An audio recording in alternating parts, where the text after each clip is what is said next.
বিজেপির একজন বয়স্ক নেতা আছে এবং ঘটনাক্রমে তিনি প্রাক্তন পশ্চিমবঙ্গ রাজ্যের রাজ্য সভাপতি ছিল এবং উড়িষ্যার রাজ্যপাল হয়েছিল। যদিও তিনি বলেন যে বাঙালি ছেলেরা বা মেয়েরা যারা পশ্চিমবাংলার বাইরে যায় তারা ঝাড়ু দিতে এবং বার ড্যান্স করতে যায়।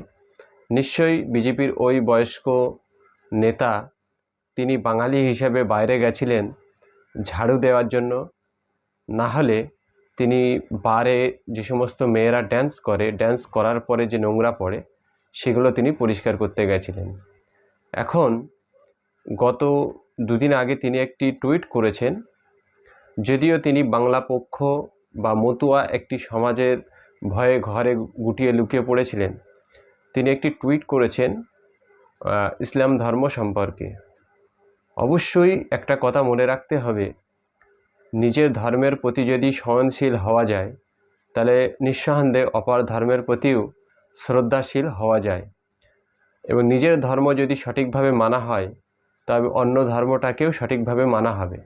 এটাই হলো বাস্তব পরিস্থিতি। তথাগতবাবু কি টুইট করেছেন আপনারা সেটা দেখছেন এবং অবশ্যই মনে রাখতে হবে তথাগতবাবু যে ধর্ম মানে সেই ধর্ম সম্পর্কে আমাদের কখনো কোনো প্রকার অশ্রদ্ধা বা ঘৃণা বিদ্বেষ কিছুই নেই। কিন্তু তাকে মনে রাখতে হবে যে আপনি আপনার ধর্মের অনুসারী যারা সবাই কি আপনার ধর্মটাকে সঠিকভাবে পালন করতে পারছে?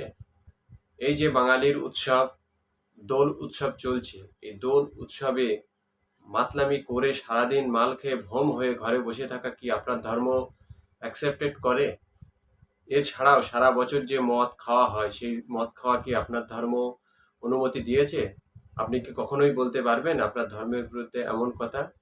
অবশ্যই আপনারা আপনাদের মতামত কমেন্ট বক্সে জানাবেন এবং এই তথাগত বাবুর মতো নোংরা মানসিকতার মানুষ এবং এই নোংরা মানসিকতা নিয়ে যে রাজনৈতিক দলটি চলে সেই রাজনৈতিক দল থেকে বাংলা এবং বাঙালি অবশ্যই দূরে থাকবে, এটা আমার দৃঢ় বিশ্বাস।